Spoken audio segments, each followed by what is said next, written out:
This meme is 99% likely to hurt your father's data center and network for Firefox users, but 99% likely to have the owner's son, effective immediately, he snapped. This is the most powerful. I have 15 minutes before this motherfucker is full. I knew something was off when I walked into the server room and smelled eucalyptus essential oil instead of burning plastic in desperation. That was my first clue. The second, the whiteboard where I usually mapped out failover protocols now had Sierra's Q1 vision board scrolled in glitter marker, complete with magazine clippings of Bali, baby goats, and a quote from Gwyneth Paltrow about manifesting abundance. I'd been in it for 20 years. I'd restored production environments with nothing but a paperclip in spite. I'd watched grown men cry in DevOps stand-ups, but this was an omen. My name's Rachel Blake. I'm 42, divorced, child-free by choice, and I smoke exactly one menthol cigarette a year on my work anniversary in front of a diesel generator I personally reprogrammed during that blackout in 21. I don't do politics. I don't do pep talks. I do keep 13 data centers from going full Chernobyl. For 5 years, I've been the duct tape and digital prayer beads holding talent systems together. And for 5 years, I've been invisible until the golden boy showed up. Chase Fremont, 32, MBA, more jawline than IQ, son of the CEO, wearer of loafers with no socks, and proud speaker of phrases like synergize the back-end culture pipeline. He strutted into HQ on a Monday morning like he just invented computers, brought his influencer girlfriend, Sierra, too. She introduced herself with, "I'm really into energy healing and micro-doing leadership," which I'm pretty sure means she's allergic to Excel. The moment Chase was appointed VP of Operations, I knew my clock was ticking. The whispers in the hall started instantly. He's shaking things up. She's got a real eye for modern UX. Rachel's too. Analog. I once rebuilt our routing firmware using a Pi 0 and 6 hours of Red Bull psychosis. But yeah, let's trust the woman who thinks Raid is a Kardashian. The worst part, the meetings. I used to be the ghost in the corner. Quiet, competent, caffeine-fueled. Now I'm the ghost who doesn't even get invited. My Slack access mysteriously downgraded, my tickets reassigned. Sierra started holding mindful workflow alignment sessions in my old office, burning sage over the backup tapes. And still, I held the line. When Chase asked me for a summary doc, I gave him a 97-page operational risk report with color-coded heat maps, vendor expiration timelines, and a red flag labeled, "Do not allow unauthorized admin access without root credential staging." He replied with a thumbs-up emoji and a Slack message that said, Thanks. Looks long. By the way, if you've made it this far without bailing, maybe consider tapping that subscribe button or dropping a like. Not just for me, but for every IT ghost eating lunch in the server room with one hand while rebooting payroll systems with the other. It keeps the caffeine flowing and the meltdown stories coming. Anyway, I knew the end was coming, so I got ready. First, I documented everything. I'm talking full architecture maps, license schedules, shutdown contingencies. I encrypted backups, flagged expiring contracts, printed hard copies of every vendor agreement, and uploaded my resignation letter to 3 separate cloud drives. Not because I wanted to use it, but because I knew someone else would force my hand. And then I did something Chase would never understand. I created a failsafe, not a trap, not sabotage, just a protocol, a system that recognized me as the architect, a system that if misused would slowly revoke access, degrade functionality, and trigger alert chains to vendors, legal, and eventually the board. Not out of malice, out of survival. Because Talent Systems didn't just use me, it ran on me. And the moment they forgot that, well, let's just say you don't pull the Jenga piece labeled Blake R and expect the tower to stay upright. By Friday, the whiteboard had a new note. Sierra's working on a server room makeover. Thinking succulents and LED lighting, I rolled my eyes so hard I almost dislocated something. I closed my final report, saved a local copy, and wrote one last sentence at the bottom. If I'm not here Monday, good luck. I didn't think I'd need it. I was wrong. Monday, 11:06 a.m. I was deep in a ticket for a load balancer, ghosting connections like a Tinder match with daddy issues when I got the ping. "Hey, Rachel, can you swing by my office for a quick sync?" The smiley face was the corporate equivalent of a mosquito whining in your ear before it bites you. I stared at the message for a second, considered faking a fire drill, then sighed, saved my work, and trudged down the hall toward the glass box Chase had claimed as his strategic vision hub. That's what he called it in the memo. The rest of us called it the aquarium. He didn't even look up when I walked in. Just kept tapping at his phone, smirking. Sierra was perched on the conference table like a discount Bond villain, sipping something green and overpriced out of a mason jar. She gave me a little wave and said, "Hey, ye girl, cute flannel." I hadn't spoken more than 3 words to her since she'd revamped our internal wiki by deleting everything and replacing it with Canva slides. I think the flannel comment was her attempt at friendship or mockery. Same difference. "Take a seat," Chase said, gesturing vaguely without making eye contact.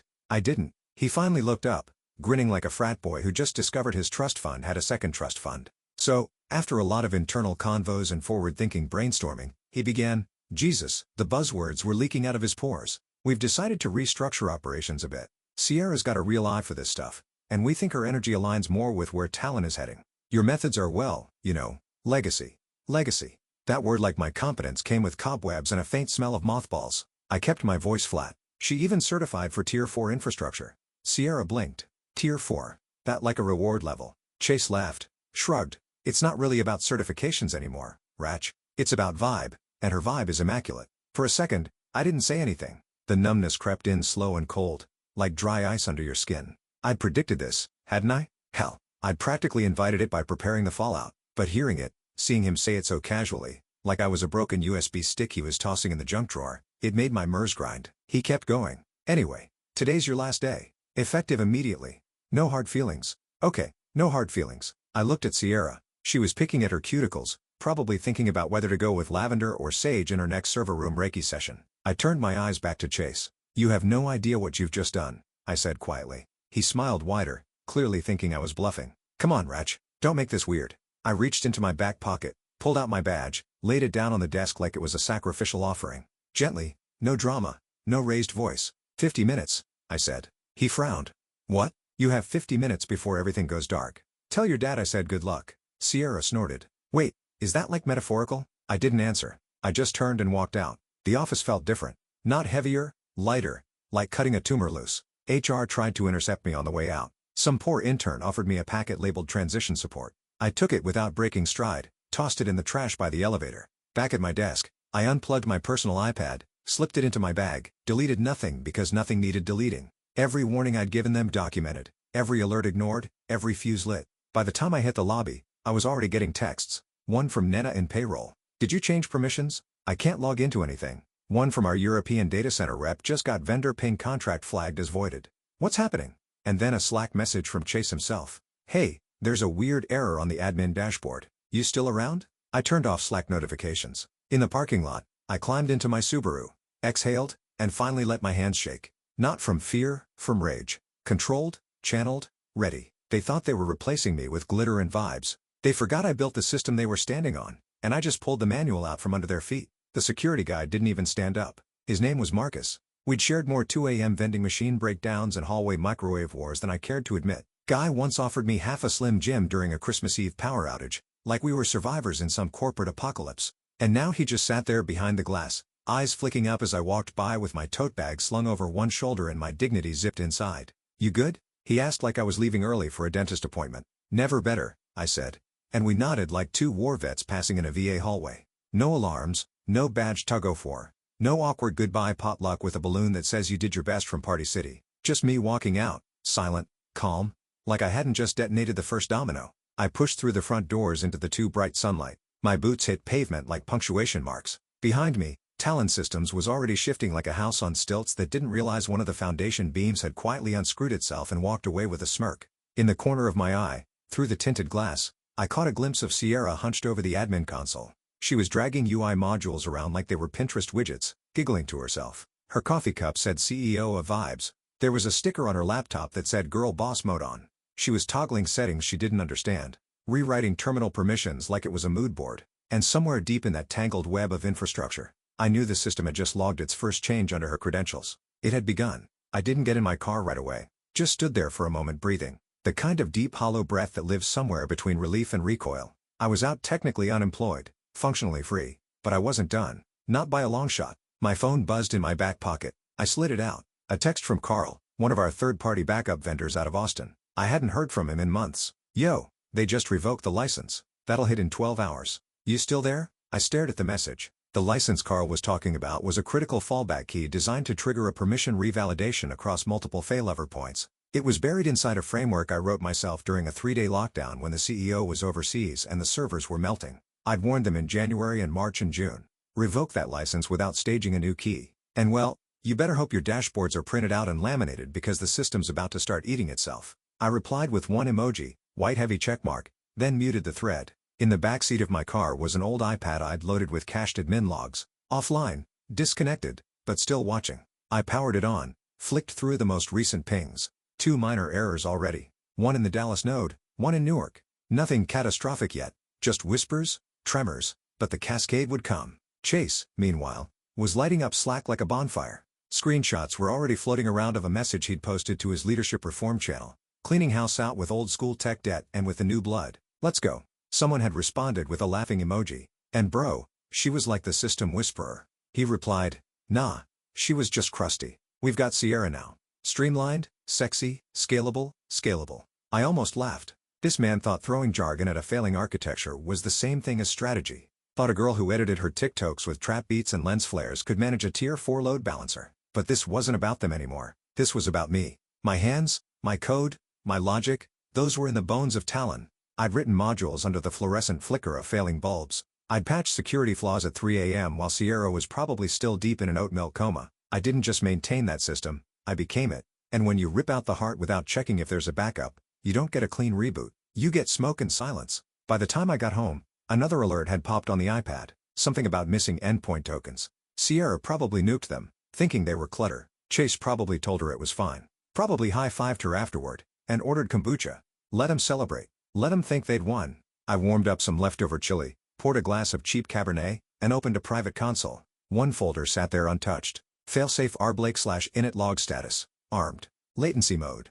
Passive. They hadn't disabled it. They didn't even know it existed. The first crack showed up in Portland. 2:17 a.m. their time. Tier 3 redundancy node hiccup just long enough to trigger a false positive outage report. Sierra, in her infinite wisdom, had silenced those alerts earlier that day because they were giving her stress dreams. Her exact words per a screenshot sent anonymously to my Signal inbox. Do we need these red flashing things? They're really harshing my chakra flow. By sunrise, 6 dashboards were showing scrambled data. One ticketing system used by 4 departments froze on a request from accounts payable for printer toner. It stayed there frozen like a time capsule for every poor soul trying to report an actual problem. Engineers started emailing each other like it was 2003. Slack became a panic channel. Sierra was posting gifs of baby goats. Chase was drafting an email titled Transparency and Transition. Welcome to the new era. And I was elbows deep in a plate of diner pancakes. Watching the slow-motion collapse on a 5-year-old iPad, I jailbroken myself back when Talon refused to issue proper off-site terminals. The waitress poured me more burnt coffee and said, "You look like someone who just won a lawsuit." Close, I muttered. I just quit one. The logs ticked on memory spikes, access errors, terminal timeouts. This wasn't sabotage. That's the part everyone gets wrong. I didn't hack anything. Didn't touch a single line of code after I walked out those doors. All I'd done was stop. I revoked my own keys. Let the licenses I personally negotiated expire. Allowed the protections I'd babysat for years to run their natural course unchecked, unwatched, like leaving a toddler alone with a paper shredder. And still, part of me hoped they'd catch it. Hoped someone in Chase's new Vision Squad had the foresight to read even one of the risk memos I'd submitted over the last 6 months. I'd practically drawn them a treasure map in red Sharpie. But I knew better. The moment they let Sierra rename our main monitoring stack to Rainbow Dashboard 2.0, I knew the ship had a hole in the hull and a captain trying to steer with an Instagram filter. At 10:42 a.m., Sierra attempted to log into Terminal V, the central node interface for vendor handoffs and license riots. The system denied her with a blinking warning. Access restricted. Privileges revoked. Reblake security 0 by 44F. She took a selfie in front of it. Caption. Law. What does this mean? Face hashtag glitch queen #new era Talon by noon. It flagged the issue as network latency, which was rich, considering the real problem was more like institutional brain death. Chase ignored the report entirely. He was too busy rehearsing a live stream reveal where he'd showcase the sleek new ops team and introduce Sierra as our synergy guru. He wore a hoodie that said, "Disrupt or die." Honestly, I didn't even have to lift a finger. They were doing it to themselves. But then it happened. The countdown clock appeared. I wasn't expecting that part. Not yet. I'd embedded the protocol ages ago as a passive safety measure. A dormant observer activated only when specific flags stacked in a certain order. Credential mismatch, redundant pathway failure, unauthorized access attempts expired. Vendor sync. And there it was. 12:13 p.m. The iPad pinged softly. A new log entry appeared. Failsafe protocol R. Blake initiated. Time remaining. 11 to 5704. No beeps, no alarms, just a soft line of red text blinking like a heartbeat. The countdown had begun. Didn't mean fire and brimstone. It meant full system lockdown.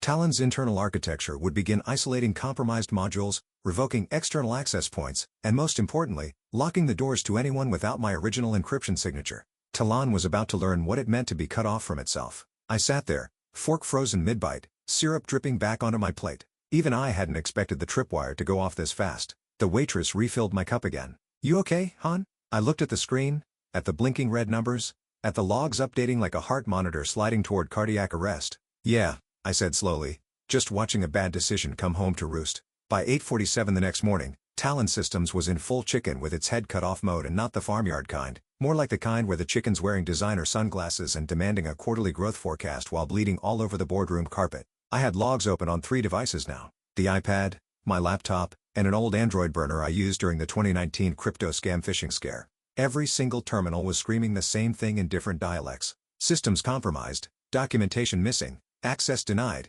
failovers failing to fail. In London, a DevOps contractor flagged a critical doc request for one of our European license vendors. His email, riddled with frantic typos, said, "Need urgent credential tree for FR Node 3 handoff. All backup tokens invalid." Chase says, "Look in shared drive. Nothing there. Help." There was nothing to help with. I'd removed the last trace of that credential tree ago per protocol, after seeing Chase grant Sierra Tier 0 clearance like it was a VIP pass to Coachella. Meanwhile, back at HQ, Chase was standing in the middle of the operations floor like Nero in a Patagonia vest, insisting that a full system refresh would solve everything. "Just reset the admin stack," he told someone over Zoom. "We'll rank from Sierra's profile. She's got the new workflow vibe." Sierra, bless her caffeinated heart, posted a TikTok mid-crisis, spinning around in the darkened server room while fluorescent lights flickered behind her. The caption: "When your data vibes are off, but your outfit still slaps fire floppy woman # new era Talon glitchy but cute within 5 minutes. Someone commented, "Why is your dashboard down though?" Faced with tears of joy,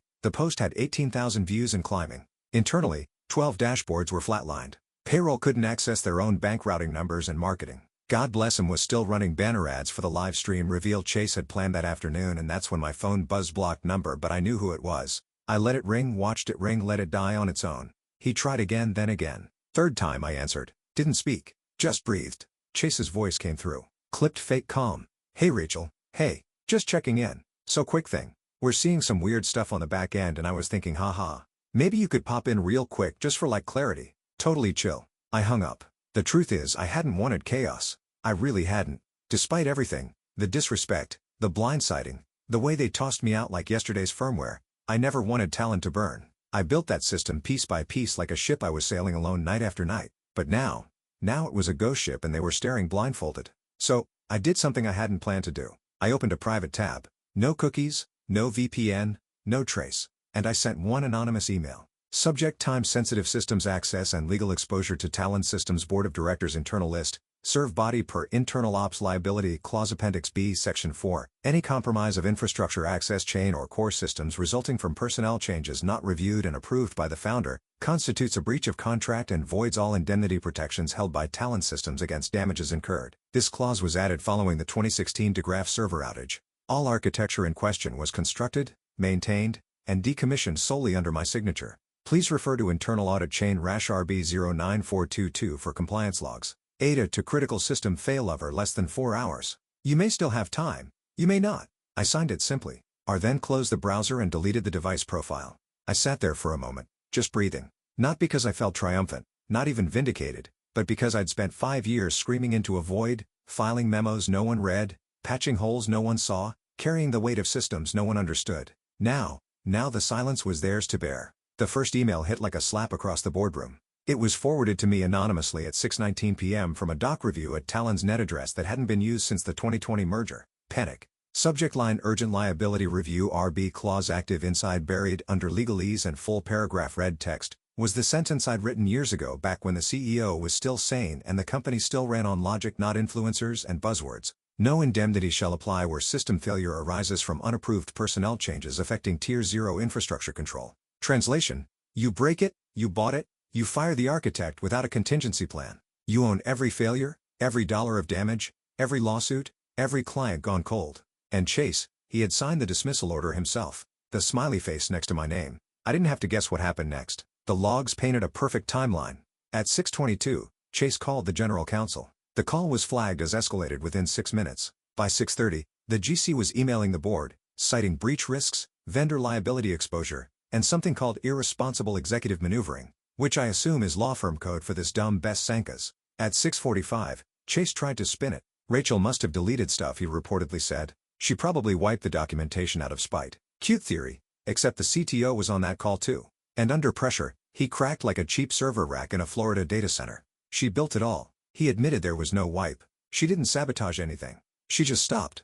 Paused. Then no one else ever had full admin clearance. I don't even know where the original keys are. She ran everything manually. Every license. Every override. Every contract. Rachel was the documentation. And Sierra, well, apparently she burst into tears on the spot. "It's not my fault," she sobbed. "I thought the pink button was for design mode. It looked like Canva," the CTO reportedly whispered. "That was the system reset button." Silence. By 7 p.m., client services started forwarding angry emails from partners who couldn't access their analytics dashboards. East Coast data centers were pinging errors. Sydney was stuck in a reboot loop.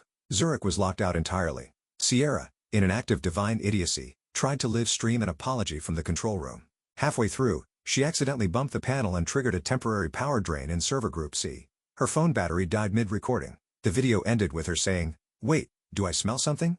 Brr." I poured myself a second glass of wine and turned off my Wi-Fi. At 8:12 p.m., my phone buzzed. Unknown number. Not Chase, not HR, not legal, just a message. "He's back tomorrow. This is going to be bad." It was from Paul, the founder's assistant. Loyal, jittery, always in loafers that squeaked. Used to sneak Red Bulls into all-hands meetings and make bets on how long the CEO would ramble about disruptive synergy. Paul didn't write stuff like that unless the sky was cracking open. I stared at the message for a long time. The founder, Walter Fremont, the man who hired me, the man who'd once handed me a busted laptop in a panic and said, "If this doesn't boot by morning, I lose a $12 million contract." I'd fixed it in under 3 hours. He gave me a bonus and a quiet handwritten thank you note I still kept in my sock drawer. And now he was walking back into a company with 13 red blinking nodes and no one left at the helm. And somewhere deep in the smoking wreckage was a girl in glitter eyeliner still blaming the pink button. They weren't feeling the loss yet. Not fully. But they would soon. The system hadn't crashed yet. It was waiting because I'd taught it to wait just long enough for the people who caused the damage to stand center stage and own it.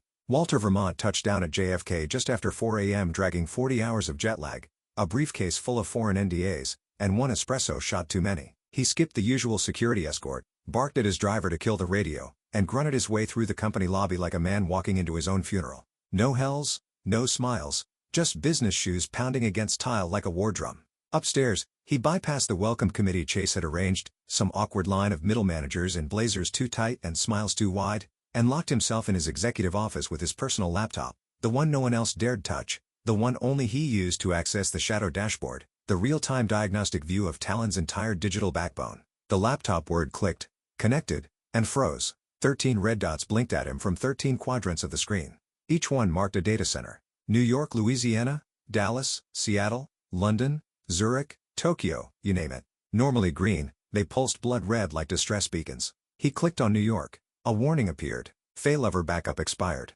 Access rights invalid. Clicked Tokyo. Core control system inaccessible. Contact system architect. Clicked Zurich. License expired. Audit pending. He double-clicked the master node interface, the one meant to override all systems in case of emergency. It opened with a flicker, then filled with a single simple message in pale white text on a black background designed by R. Blake, revocable upon misuse. Walter didn't scream. He didn't throw the laptop or call security. He just slammed the lid shut hard enough to make the intern down the hall jump. Then came the words that turned the whole floor cold. "Where is she?" Outside his office, Chase had been waiting with a fresh press kit and a half-rehearsed apology for minor system quirks during onboarding. He had no idea the founder was already minutes into realizing his son had taken the structural skeleton of the company and used it as a jungle gem. Walter opened the door, looked at Chase, didn't speak, just stared. Something inside him ticking, counting, tallying sins where he repeated quietly, "Is Rachel Blake?" Chase blinked. She doesn't work here anymore." Walter raised an eyebrow. "And who does?" No answer.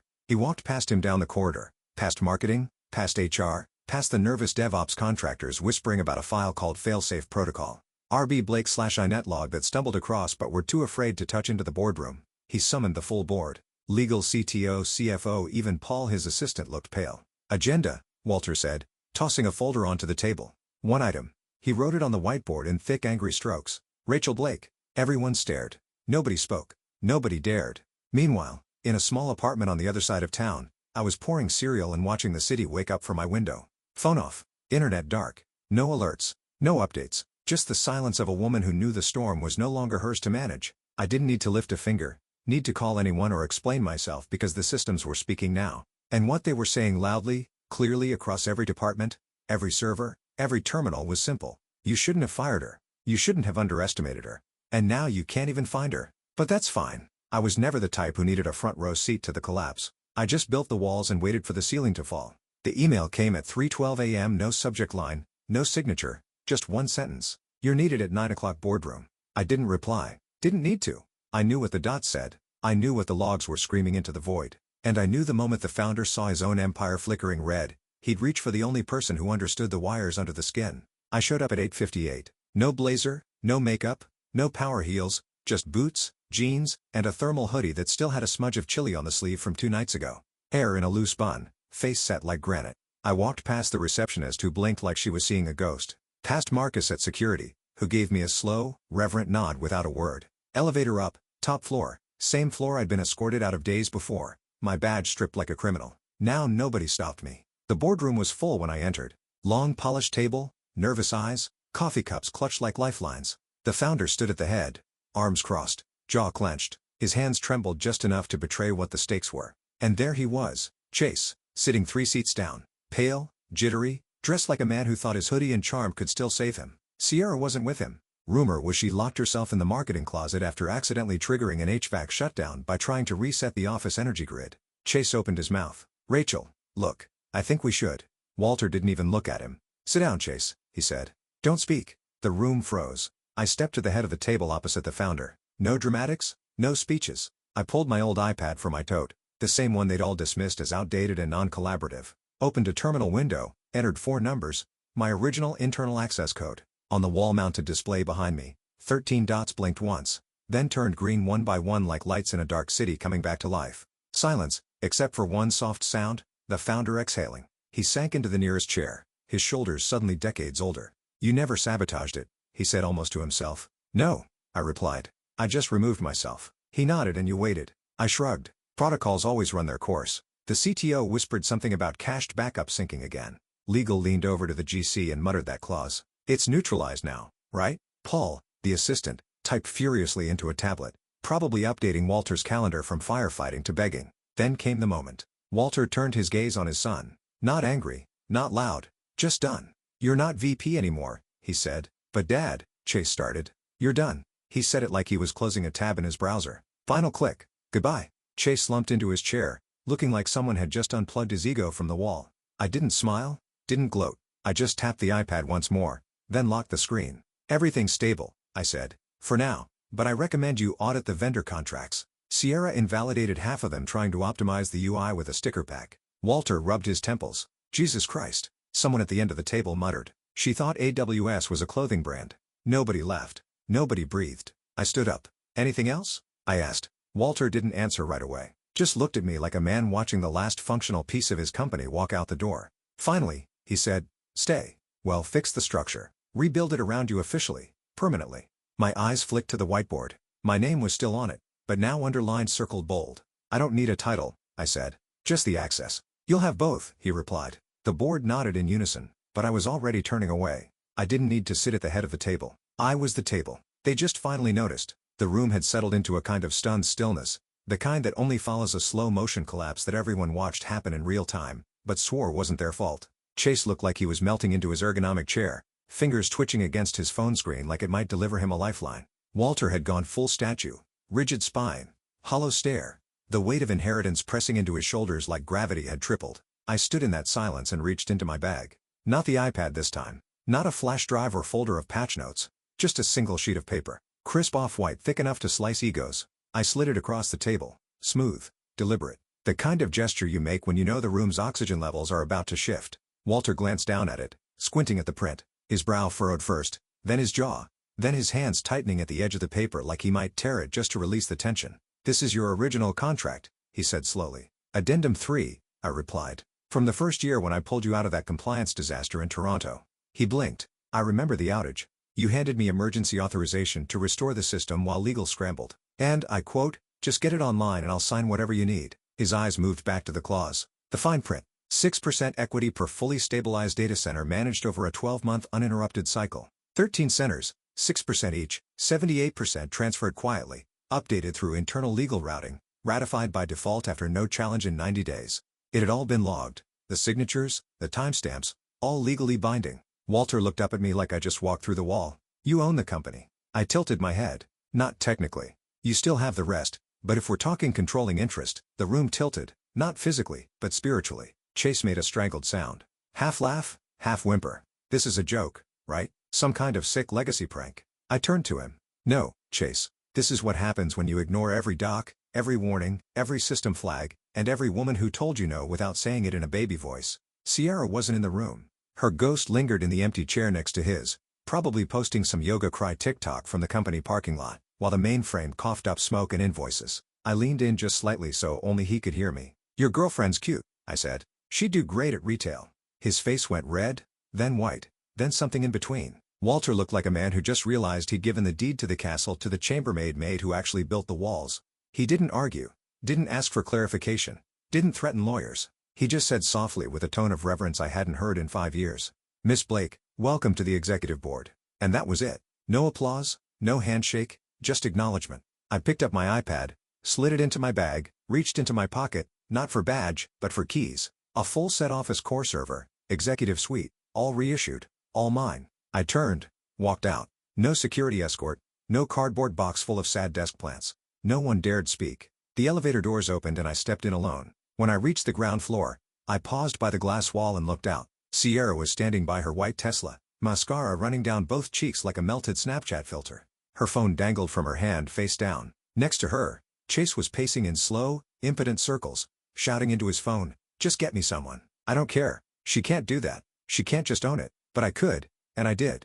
A black SUV pulled up. The window rolled down. The driver nodded. I pulled out my sunglasses, slid them on, and stepped into the backseat like I hadn't just watched a corporate bloodline eat itself alive. As we pulled away, I didn't look back. All 13 data centers were green again. All lights on except theirs.